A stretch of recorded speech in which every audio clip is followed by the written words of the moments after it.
Hello guys, welcome to MySQL database part 3। इस video में हम लोग देखने वाले हैं कि डिफरेंट टाइप ऑफ प्रिविलेजेस कौन से हैं, मतलब परमिशन, और जो परमिशन है वो अलग अलग यूज़र को कैसे देते हैं। ओके, तो वीडियो को चालू करते हैं। यहाँ पे मैंने परमिशन, टाइप ऑफ परमिशन मतलब प्रिविलेजेस लिखे, create, drop, delete, insert, select, update and all privileges. ये सारे प्रिविलेजेस हैं। हर एक का जो वर्क है वो डिफरेंट है, उनकी यूनिक आइडेंटिटी है, इसका नाम वो डिफरेंट है। क्रिएट यूज़ करते हैं क्रिएट टेबल और डेटाबेस के लिए, ड्रॉप यूज़ करते हैं डिलीट टेबल और डेटाबेस के लिए, डिलीट यूज़ करते हैं डिलीट रो फ्रॉम टेबल्स के लिए, इंसर्ट यूज़ करते हैं डेटा इंसर्ट करने के लिए, इंसर्ट अलाउ करने के लिए, सिलेक्ट यूज़ करते हैं डेटा शो करने के लिए, अपडेट यूज़ करते हैं अपडेट रो करने के लिए। अगर मैं चाहता हूँ सारे प्रिविलेज यूज़ करूँ तो मैं यूज़ करूँगा ऑल प्रिविलेज, तो ऊपर के सारे प्रिविलेज जो हम लोग ने लिखे वो क्रिएट हो जाएंगे। अभी यहाँ पे आप सोचोगे कि इसका इस्तेमाल कैसे होता है, तो इसके लिए एक एग्जांपल लेते हैं। एक कंपनी है, उसमें 3 डिपार्टमेंट है, डेवलपमेंट, अकाउंट एंड रिसेप्शन। हर एक का वर्क अलग है, इस कारण उनके फीचर्स भी अलग रहेंगे। तो डेवलपमेंट डिपार्टमेंट का वर्क है क्रिएट डेटाबेस, क्रिएट सॉफ्टवेयर। बस उसको क्या करना है, एक सॉफ्टवेयर बनाना है कंपनी के लिए या फिर डेटाबेस बनाने का। अगर वो बना दिया तो उसका काम खत्म। उसको ना ही इंसर्ट करने का है, अपडेट करना है, डिलीट करना है, कुछ भी नहीं करना है। तो उसके लिए क्रिएट प्रिविलेज ही बस है, तो इसके लिए वो क्रिएट प्रिविलेज ही यूज़ करेगा, बाकी का यूज़ नहीं तो क्या के लिए यूज़ करेगा, इसलिए क्रिएट प्रिविलेज ही दे दिए। अभी अकाउंट डिपार्टमेंट को हम लोग ने सिर्फ यही दिया है कि वो क्रिएट नहीं कर सकता, वो डेटा भर सकता है उसमें। मतलब अगर कोई नया एम्प्लॉय ज्वाइन हुआ कंपनी में तो उसका डेटा इंसर्ट करना कंपनी के डेटाबेस में। अगर किसी एम्प्लॉय की सैलरी इंक्रीमेंट हो गई तो उसकी सैलरी अपडेट करना, किसी का एड्रेस चेंज हो गया तो एड्रेस चेंज करना, इसके लिए अपडेट प्रिविलेज भी दे दिए। अभी सिलेक्ट प्रिविलेज भी दे दिए, क्योंकि अगर अपडेट या फिर डिलीट प्रिविलेज आप यूज़ करते हो तो आपको सिलेक्ट प्रिविलेज देना ही पड़ेगा, अदरवाइज़ वो वर्क नहीं करेगा। ये नॉर्मली है, बेसिक ही है, क्योंकि अगर आप खुद यूज़र हो और अगर आप किसी भी डेटा को अपडेट या फिर डिलीट करना चाहते हो, आपको पता नहीं है उसमें कौन सा डेटा है, किस टाइप का डेटा है, तो आप अपडेट कैसे करोगे या फिर डिलीट कैसे करोगे। इसीलिए सिलेक्ट प्रिविलेज चाहिए ही चाहिए। ओके, अभी रिसेप्शन डिपार्टमेंट, अकाउंट डिपार्टमेंट को इंसर्ट, सिलेक्ट और अपडेट इतने ही प्रिविलेज दिए हुए हैं। अभी रिसेप्शन डिपार्टमेंट में आते हैं, रिसेप्शन डिपार्टमेंट को सिर्फ ना क्रिएट करना है, ना इंसर्ट करना है, ना अपडेट करना है, उसको क्या है सिर्फ इन्फॉर्मेशन बताने का काम दिया। तो अभी वो कैसा है, सिर्फ सिलेक्ट प्रिविलेज ही यूज़ होगा यहाँ पे। अगर समझो कोई क्लाइंट आया कंपनी में और वो चाहता है कि कंपनी में कितने एम्प्लॉय काम करते हैं, किसकी सैलरी मैक्सिमम है, कितने टाइप के अगर डिपार्टमेंट है, ये सब इन्फॉर्मेशन सिर्फ रिसेप्शन डिपार्टमेंट प्रोवाइड करते हैं, ना ही वो अपडेट करते हैं।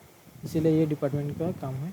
अभी उसी की इसको मद्देनज़र रखते हुए मैंने अभी एग्जाम्पल क्रिएट किया, जैसे कि आकाश, सागर, मनीष और विवेक, और नोट भी लिखा है। इफ़ यू यूज़ अपडेट और delete privilege then select privilege is require, otherwise privilege won't work properly.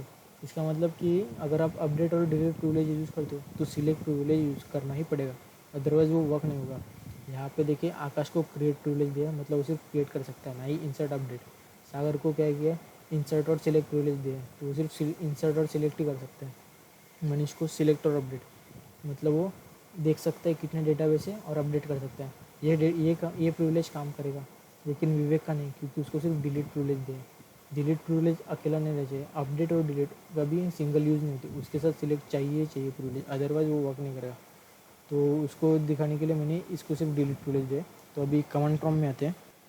अभी आप देख सकते हो कमांड प्रॉम्प्ट में माइस्क्यूएल में एंटर किया हूँ, उसमें सिर्फ 2 यूज़र है। अभी मैं नया यूज़र क्रिएट करना है तो मैं यूज़ करूँगा create user Akash @local host identified by, password रहेगा 456। जो भी मैं यूज़र क्रिएट कर रहा हूँ सबका पासवर्ड सेम ही रहेगा, क्योंकि मुझे बाद में जब इंटर कर रहा हूँ तो मुझे सिर्फ नाम चेंज करना पड़ेगा, ना कि पासवर्ड। तो एक और प्रिविलेज लिखता हूँ यहाँ पे, मैं यहाँ पे अलग यूज़र भी क्रिएट कर सकता हूँ, क्योंकि जो सेमी कॉलन है वो इंडिकेट करता है कि यहाँ पे लाइन इन हो चुकी है, तो उसके बाद जो भी मैं लिखूँगा तो उसको एक एज अ नया कमांड लेगा। तो अभी यहाँ पे मैं सागर को क्रिएट करता हूँ।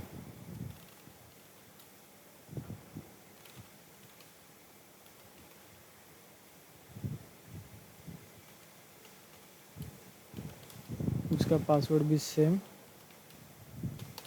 तो 2 यूज़र सक्सेसफुली क्रिएट। अभी मनीष और विवेक का, तो यहाँ पे मैंने सिर्फ उसका नाम चेंज किया विवेक करके, और यहाँ पे नाम दे दिया मनीष करके। ये देखो, 4 यूज़र सक्सेसफुली क्रिएट हो चुके हैं। अभी उनको प्रिविलेज देना है, अभी हर एक को अलग अलग प्रिविलेज देना है, तो ऑल प्रिविलेज देके नहीं चलेगा। तो उसके लिए कमांड कैसे लिखेंगे, अभी आकाश को दे रहे तो क्या करेंगे, क्रिएट नहीं सॉरी ग्रांट क्रिएट, आकाश को क्रिएट प्रिविलेजेस था ऑन स्टार डॉट स्टार, मतलब ऑल डेटाबेस और ऑल टेबल। अगर आप नए हैं और आपको पता नहीं कि ये मैंने क्या यूज़ किया है स्टार डॉट स्टार, तो आप मेरा मायस्कूल पार्ट 2 देख सकते हैं, उसमें मैंने ये डिटेल में बताया कि कैसे यूज़ करते हैं। अभी 2 कौन सा यूज़र, आकाश @लोकल होस्ट, ये आकाश को क्रिएट प्रिविलेज मिल चुका। अभी दूसरा यूज़र था विवेक, विवेक को सिर्फ डिलीट प्रिविलेज है, तो यहाँ पे नाम लिखूँगा मैं विवेक। तो विवेक को और आकाश को दोनों को सेपरेट प्रिविलेज मिले। अभी मनीष को आते हैं, मनीष को कौन सा प्रिविलेज था, सिलेक्ट और अपडेट का। Select on star dot star to user का नाम Manish @local host.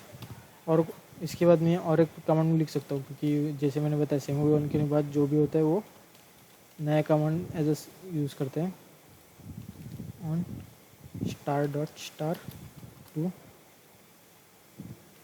Manish @local host. तो मनीष को हम लोग ने सिलेक्ट और अपडेट प्रिविलेज दिए। अभी बचा है सागर, सागर को कौन से दे, सागर को एक था सिलेक्ट और इंसर्ट का, तो यहाँ पे डाल देता हूँ सिलेक्ट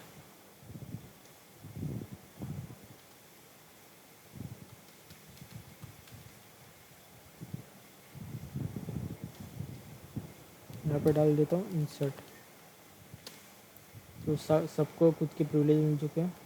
अभी हम लोग आकाश में से लॉगिन करते हैं, CLS से मैंने क्लीन किया। अभी यहाँ पे मैं डालता हूँ यूज़र का नाम आकाश, उसका पासवर्ड था 456 और होस्ट तो लोकल होस्ट था। यहाँ पे आप उसका IP भी लिख सकते हैं 127.0.0.1, जैसे डिस्कस किया था हम लोगों ने पिछले वीडियो में। अभी देखते हैं कितने डेटाबेस है। ओके, अभी मैं चाहता हूँ एक और डेटाबेस ऐड कर दूँ। अभी आकाश को क्रिएट प्रिविलेजेस है, तो आकाश सिर्फ क्रिएट प्रिविलेज होता है, क्रिएट डेटाबेसेस। डेटाबेस का नाम समझो एम्प्लॉय है, ओ सॉरी डेटाबेस आएगा यहाँ पे। ये देखो एम्प्लॉय क्रिएट हो चुका है, ये देखो EMP बन गया। अभी मैं उसके अंदर टेबल भी क्रिएट कर सकता हूँ, तो इसके लिए यूज़ करेंगे क्रिएट टेबल EMP। ये जो कमांड है क्रिएट टेबल की हम लोग नेक्स्ट वीडियो में देखेंगे। अभी सिर्फ मैं यहाँ पे उसका एक एग्जांपल पेश कर रहा हूँ।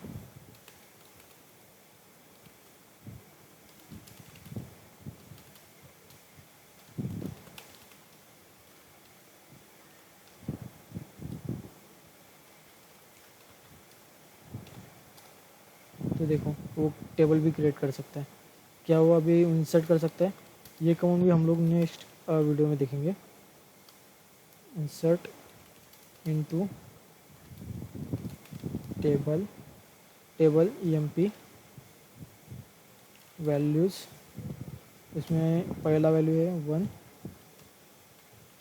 और दूसरा स्ट्रिंग फॉर्मेट में था, तो मैं यहाँ पे लिखता हूँ सैम।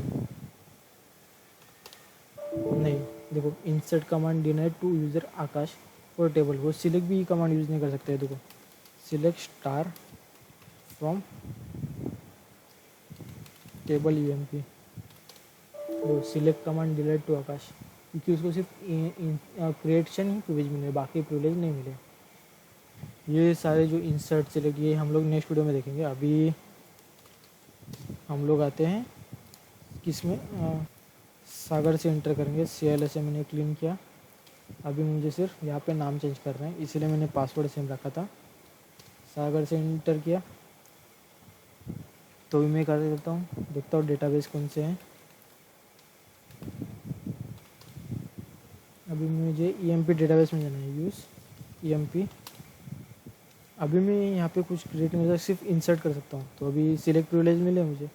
सागर को, तो select star from table EMP empty set, मतलब कुछ भी वैल्यू नहीं, अभी इंसर्ट करना है तो हम लोग कमांड यूज़ करेंगे insert into table EMP values से। देखो सागर इंसर्ट कर पाया, तो अभी देखते कितने हैं। ये देखो ये वैल्यू आ चुके हैं। अभी सिर्फ सागर को यही प्रिविलेज मिला, क्या वो अपडेट कर सकता है? Update table EMP set name equal to test where ID equal to 1। ये देखो अपडेट कमांड देना है। ओके, तो अभी हम दूसरे यूज़र पे आते हैं जिसको हम लोग ने अपडेट कमांड प्रिविलेज दिया है, जो कि मनीष है। तो CLS से यहाँ पे मैंने क्लीन किया। अभी मैं आता हूँ मनीष यूज़र के पास।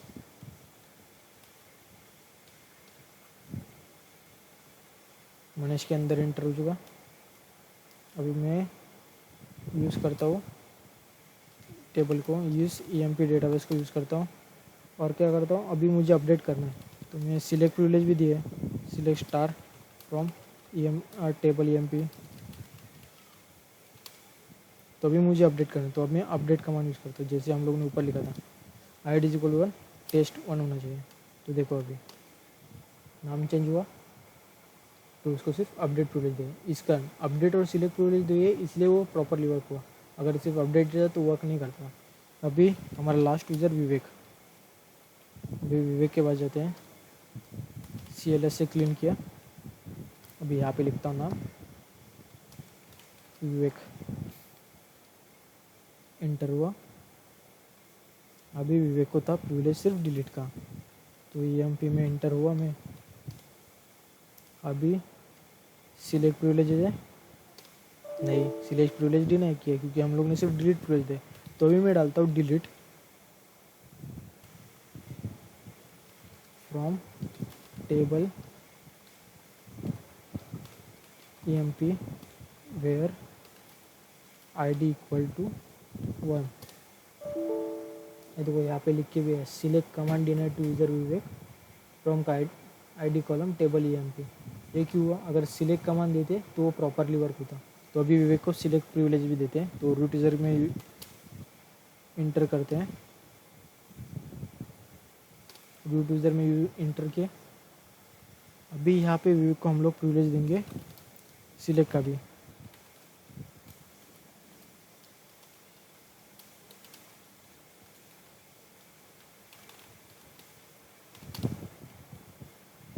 तो रूट यूज़र से बाहर है, CLS से क्लीन किया, विवेक से इंटर किया, डेटाबेस में इंटर होते हैं। अभी डिलीट कमांड यूज़ करते हैं। देखो अभी वो डिलीट कर पाया। अभी कुछ एम्प्टी सेट होगा। अगर सिलेक्ट प्रिविलेज यूज़ करते हो डिलीट और अपडेट को तो ही वो वर्क करेंगे। तो यही तक हम लोग का सेशन था। अब अभी हमारे नेक्स्ट वीडियो में हम लोग देखेंगे डेटाबेस और टेबल कैसे क्रिएट करते हैं, प्राइमरी की और फॉरेन की कैसे क्रिएट करते हैं, ये सब। तो आज के लिए बस इतना ही। Thank you.